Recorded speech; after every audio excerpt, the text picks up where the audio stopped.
আসসালামু আলাইকুম, সবাই আশা করি ভালো আছেন। তো আজকে আমি আপনাদেরকে দেখাবো যে প্যানিয়ার এর মাস্টার কার্ড আপনার হাতে এসে পৌঁছালে আপনি কার্ডটি কিভাবে অ্যাক্টিভ করবেন, যে অ্যাক্টিভেশন সিস্টেমটি।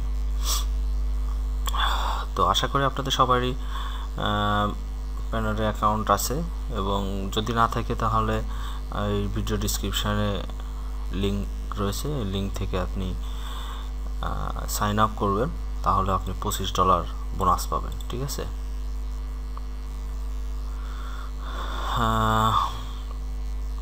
তো চলুন যে কিভাবে অ্যাক্টিভ করতে হয় সেটি আপনাদেরকে দেখাই। তো প্যানিয়ারের ওয়েবসাইটে আসবেন, এসে লগ ইনে ক্লিক করলে আপনার আইডি এবং ইমেল অ্যাড্রেস এবং পাসওয়ার্ড চাইবে, সেটি দিবেন। দেওয়ার পরে আপনার অ্যাকাউন্টে লগ ইন হবে। আমার এটি দ্বিতীয় কার্ড, অর্থাৎ ফার্স্ট কার্ডটি মেয়াদ শেষ হয়ে গিয়েছে, আজকেই কার্ডের মেয়াদ শেষ, তাই আমার আরেকটি কার্ড অলরেডি চলে আসছে আমার ঠিকানায়। তো এর জন্য ফার্স্ট কার্ডটি বাদ যাবে, আমার ইনভ্যালিড হয়ে যাবে আজকের পর থেকে। তো আমার এখন প্রেজেন্ট যে কার্ডটি আছে সেটি এটি, ঠিক আছে, এই লাস্টে 68। তো আমি আমার নতুন কার্ড আরেকটি চলে আসছে 6514, তো আমি সেই কার্ডটিতে যাই। কার্ডটিতে গেলে আমার অ্যাক্টিভেশন সিস্টেমটি দেখাবে। দেখুন এখানে বলছে ভিউ আর status and active your card, এখানে অ্যাক্টিভ লেখা, আর haven't receive your card yet click here, মানে যদি কার্ড আমি রিসিভ এখনও না করে থাকি তাহলে এখান থেকে আবার কার্ডের অর্ডার দেওয়া যাবে। ঠিক আছে, দেখুন এখানে ক্লিক করি, একটা ক্লিক হিয়ার।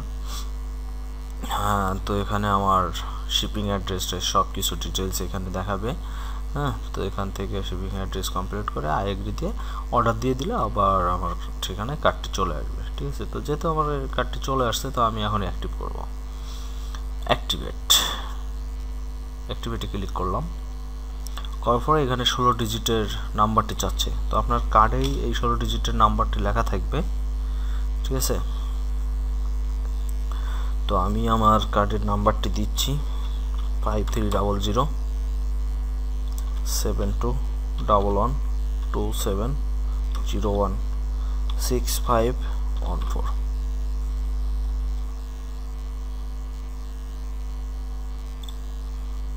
আর এখানে সিলেক্ট 4 ডিজিট পিন, এখানে আপনাকে একটা পিন নাম্বার প্রবেশ করাতে হবে, যেটি আপনার গোপন।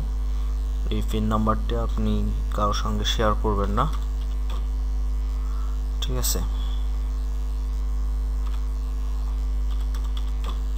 তো আমি এখানে একটি পিন দিলাম এবং সেটি কনফার্ম, আবার ডাবল দিলাম। আমি এখানে I agree to privacy and policy click করলাম, I agree to terms and conditions click করলাম, I agree to electronics donation click করলাম, I agree to cookies policy click করলাম। ঠিক আছে, আপনারা সবগুলোতে টিক চিহ্ন দিবেন, দিয়ে এখানে অ্যাক্টিভে ক্লিক করবেন। ঠিক আছে, অ্যাক্টিভে ক্লিক করলে আমার কার্ডটি অ্যাক্টিভ হয়ে যাবে। Confirmation, your card has bin successfully activate, please note number available source of transfer card activation also paper card, please make sure that এখন আমি এটি ফান্ড ট্রান্সফার বলেন যাই বলেন সব আমি করতে পারবো। ঠিক আছে, অ্যাক্টিভেট সাকসেসফুলি। এখন আমার মেসেজ দিচ্ছে যে আমার এটি অ্যাক্টিভেট হয়ে গেছে। ঠিক আছে, তো আমার আগের যে কার্ডটি এই 3668 এই কার্ডটি এখন ইনভ্যালিড হয়ে গেছে, অর্থাৎ এটি লাল হয়ে গেছে, দেখতে পাচ্ছেন আপনারা। আর 6514 এখন আমার নতুন কার্ড, এটি এখন আমার অ্যাক্টিভ হয়ে গেল, এটি লাল হয়ে গেছে, সো এটি আমার ডিসেবল হয়ে গেছে, এটা আর কোনো কাজ করবে না এখন। ঠিক আছে, you card has been cancelled, এই কার্ডটি ক্যান্সেলড হয়ে গেল। তো সবাই ভালো থাকবেন, সুস্থ থাকবেন এই কামনায়। আর যদি কোনো সমস্যা হয় তাহলে কমেন্টস করে জানাবেন, অথবা আমাকে সরাসরি ফেসবুকে নক দিতে পারেন, স্কাইপিতে নক দিতে পারেন, ঠিক আছে? তো আমি সহযোগিতা করার চেষ্টা করব ইনশাআল্লাহ। সবাই ভালো থাকবেন, সুস্থ থাকবেন। আল্লাহ হাফিজ।